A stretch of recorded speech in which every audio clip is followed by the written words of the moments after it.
think the most I ever found metal detecting was $10 bill. But if somebody asks me if I found money, I'll definitely return it to them. Looks like maybe 5, 6, 7, 8. Looks like $8.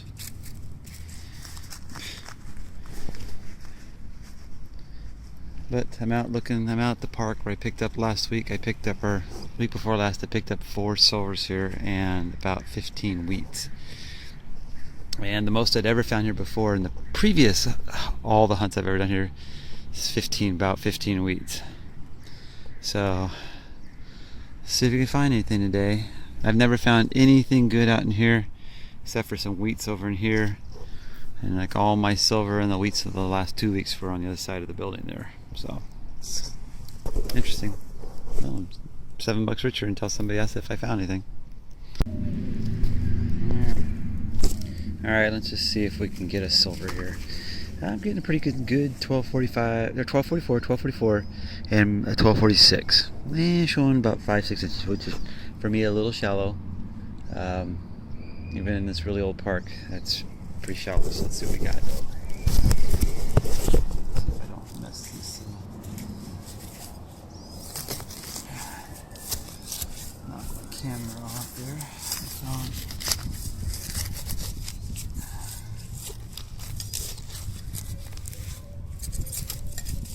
Nope. Jeez.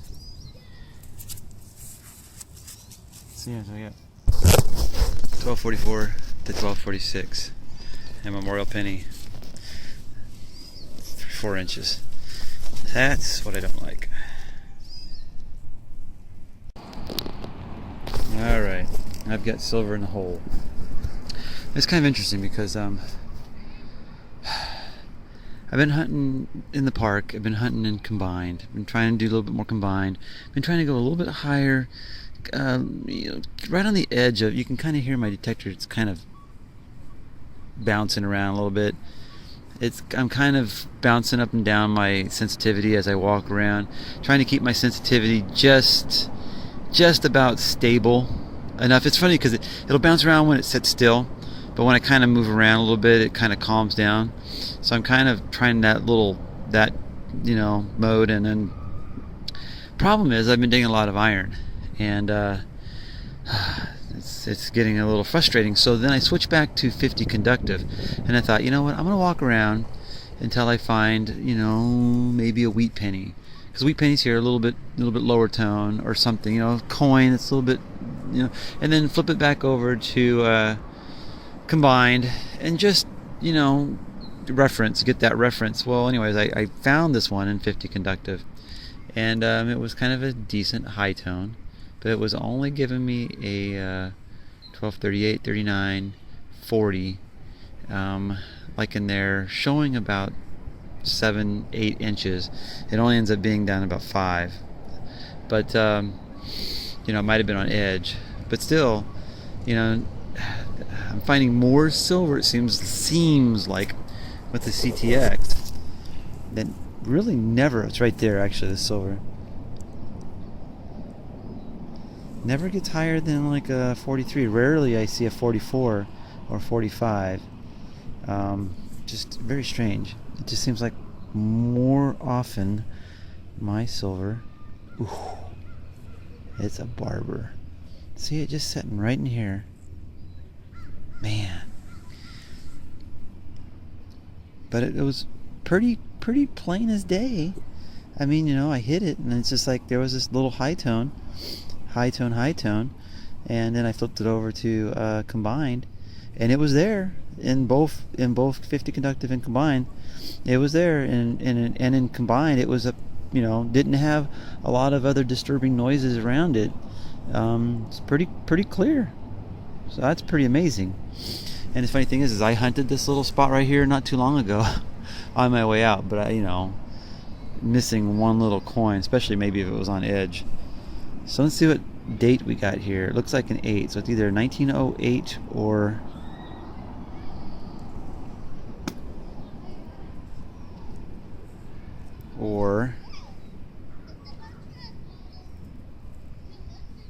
1898. It's 1898.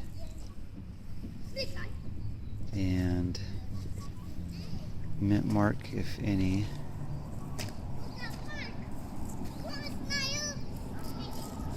Can't tell. S mint mark. That's pretty cool. So I guess I'm gonna hit this little area again, because that's the way it works, right? You go back to the same places over and over and over again.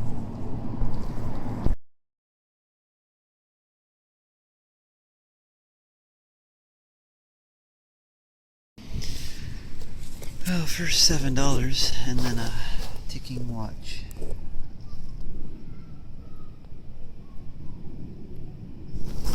Looks like the strap broke. Huh.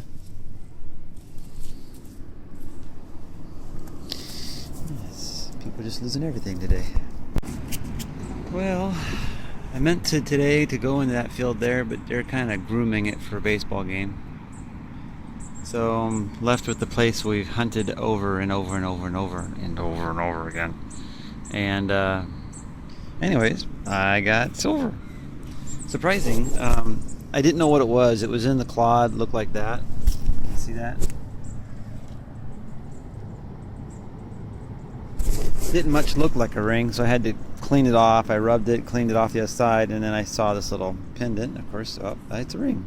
So on the CTX, I'm hunting. It was down 4 inches, and it was coming up at 1234, 1232.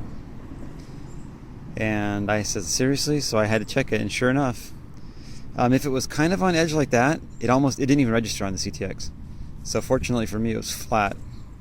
And yeah, like 1234, 4 inches. It actually showed on the CTX, of course, like 5 to 6 inches, but cool. You know, just, you know, it's this, and this is one of those things, because it was such a low number that I was honestly thinking I was digging a pull tab. Really. I just took my chances. Maybe shallow Indian head or gold. But yeah. Cool.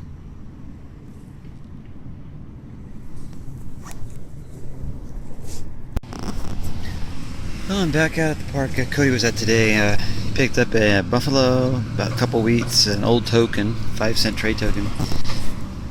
I've got a signal over here, and maybe another one there. And then I hit this one, which is unusual, because I hit this one and I had a really good high tone in one direction, nothing in the other. And it was coming up in the dime quarter range. Dug it. It was down about 4 or 5 inches. And surprisingly, it's, I mean, not that rusty.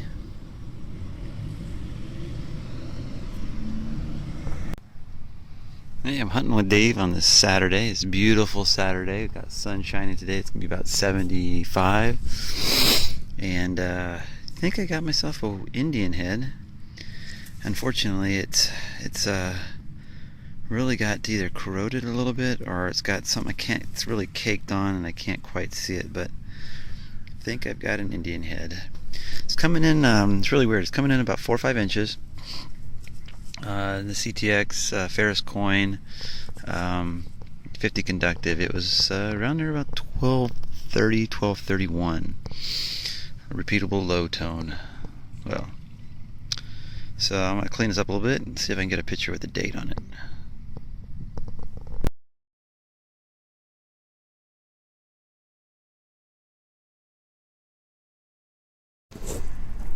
Well, I've already dug about 3 or 4 beaver tails, and I got lucky thinking, when am I going to get me an old coin or a nickel? And I got one. Looks like 36 or 38.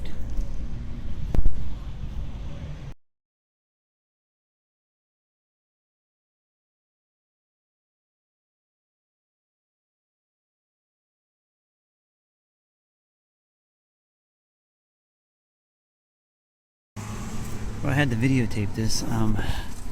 Picked up a lot of these old ones today.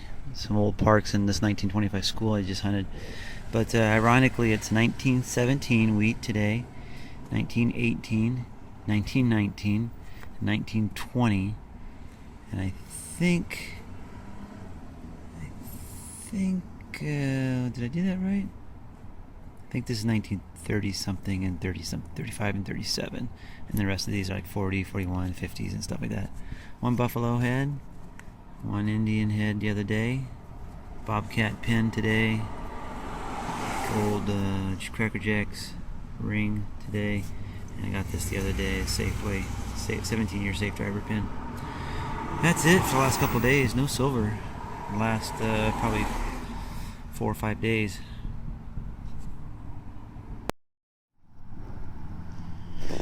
Alright, so this is really weird because the first thing I thought of was silver ring before I dug this, because I've been finding silver rings coming in around 1238, 1239, 1240 on the CTX, and this was a 1238, 1239, 1240 when I went over it, showing 7 inches, which translates into about 5-ish, you know.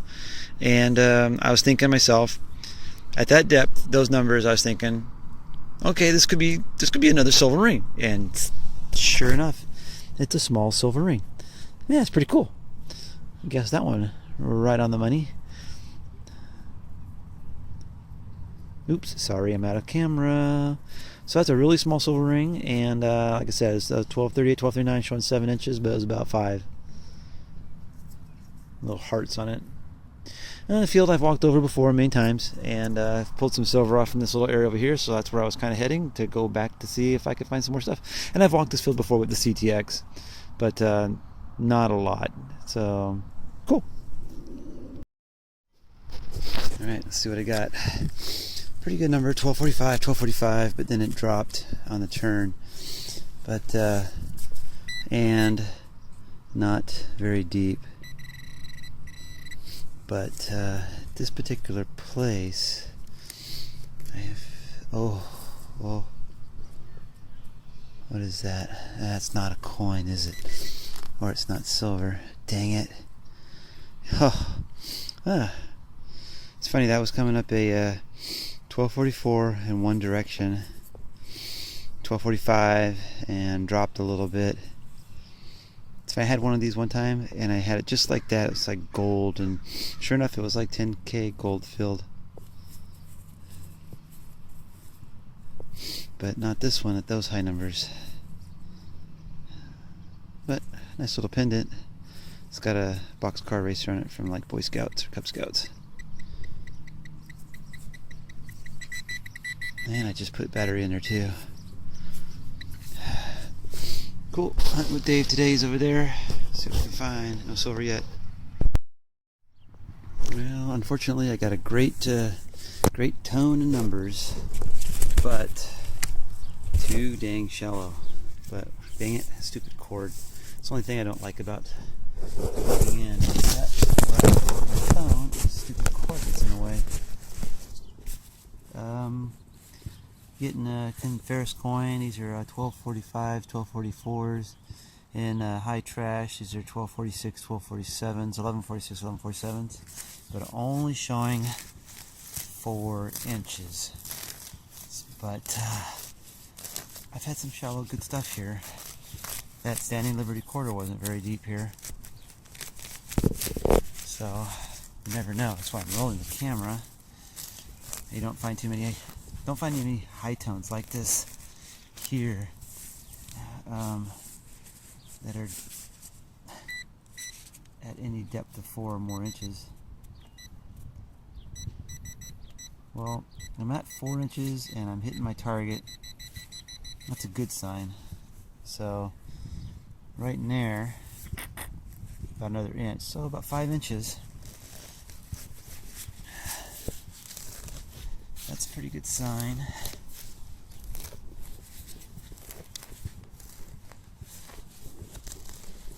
Let's see if... Oh. Actually, that doesn't sound very good. It sounds like it's a pop can or something.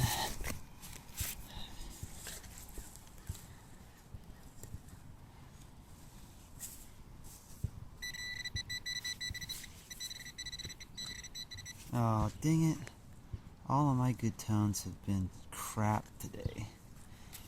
just another, it's a mirror. Man, I gotta change my battery again or something. Alright, so whatever it was this. Looks like a compact mirror. Probably was, actually, may have been a necklace. And it hung on their neck or something, I don't know. Or a hinge. Bummer, no silver. Well, I just dug a wheat penny, had Dave check it. We're both running auto sensitivity. I do have the big coil, which is not a good comparison, but had this. I thought it was a deep wheat. He went over it and he thought it was iron. So, but I do have the bigger coil. So, and I did get Funk 1447, dug down 8 inches, 1936 penny with a marble right next to it. Cool.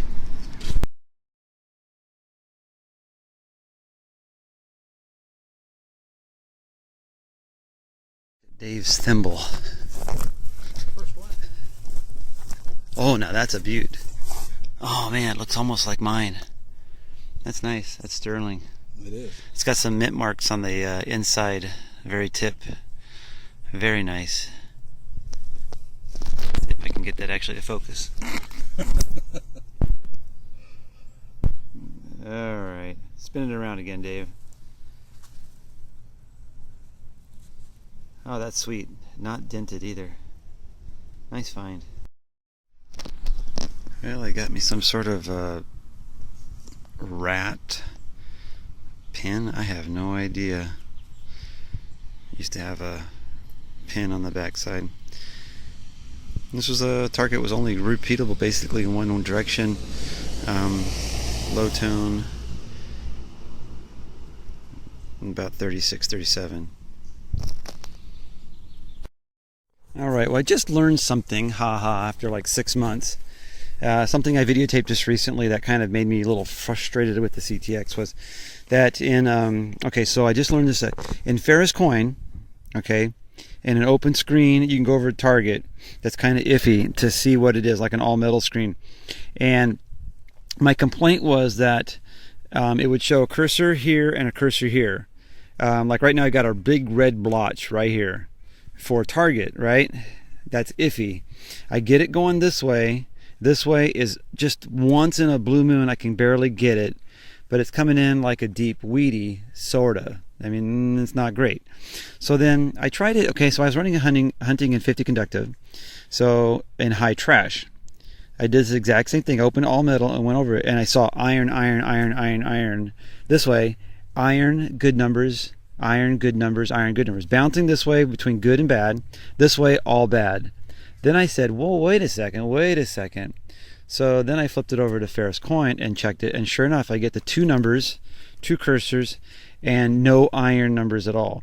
I'm going to dig this, and usually when I dig these, I can't find them. Usually like either really deep iron, because I'll go by the depth kind of gauge, but let's just see what happens here, and I'll show you what it is when I get it dug. Alright, well I dug down. It was about 7 inches where I was. I went in a little deeper just to see if there was anything else there. Put the plug back over the hole, scanned it, nothing there. This was the target. Fencing nail. And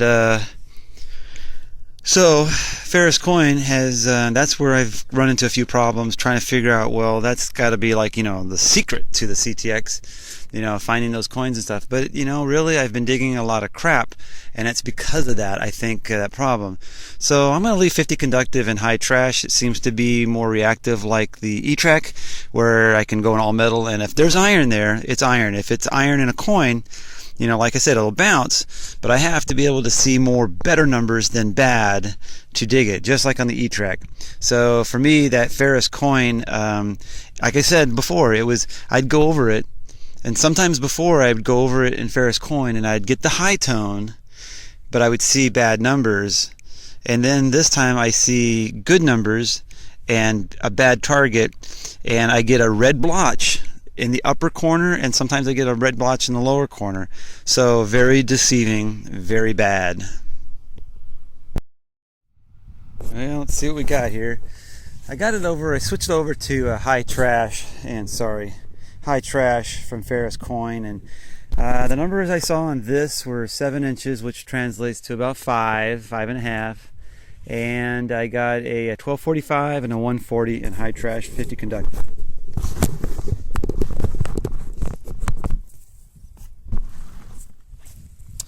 But it doesn't mean a whole lot. One of the reasons why I kind of went away from the high trash too was because I kept getting, I think, a lot of penny signals and clad dime signals way up in the silver range, and I just didn't like that. So I switched over to Ferris Coin to see if that helped any, and I guess it did, because all I kept getting is a lot of dimes and pennies. But let's see if we have silver. The numbers I saw. I haven't had any really good targets today. Oh, it's not even deep as I thought, or what it was saying. Really shallow. Looks like it might only be about, well, like I said, 5 inches, might be 4.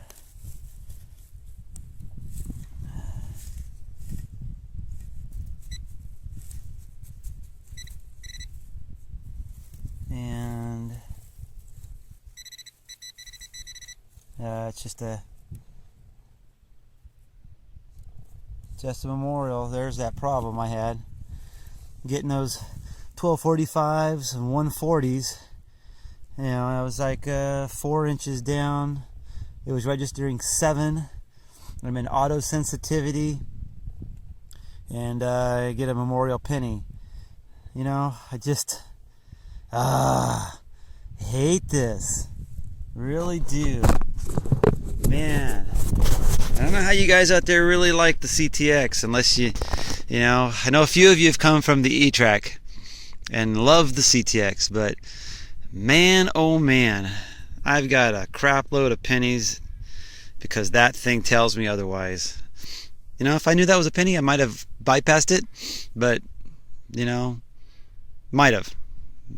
Said might have. Alright, I dug that, and I saw this, and I go, well, you can't see it, but I saw that, and I flipped it over, and I said, like, no way, man, no way. So I went to another location, and on this particular school, this is one of the very first schools that I detected when I got my e-trac. And I was digging like all the trash signals and trying to memorize them and learn them, you know, okay, this is what this is what that is, and I was going on the video, and I picked up a Rosie here that day. I think it was that day, so that was exciting. I'd come back here once before. I picked up like a 1917 wheat penny out there on the other side of the field, and I came back with Dave, and I don't think we really found anything. I mean, I've come back before with my nephew, and I picked up another wheat or 2, but I think I've been here probably about 6 times. I only silver 1 time, and maybe I've pulled 3 wheats from here, and I just got here. This is seriously, I have just walked onto the grass, 25 feet onto the grass. I had this high tone. It was coming in 1245, 46. And, you know, I'm just digging it, thinking it's going to be a clad quarter. And son of a gun, first dig, you gotta love it. It's the 1963. That's what I remember, and that's what I love. 5 minutes on the surface, 5 minutes on the site, finding silver. That's what I used to love about the e-trac, and hopefully this will pay off a little bit more. And I'm right here too. It's funny because I'm right in an area that you would normally probably hunt right off the bat. I mean, I'm just like right off the concrete, just starting into where people would probably congregate going out into the fields, and this is the spot. Amazing.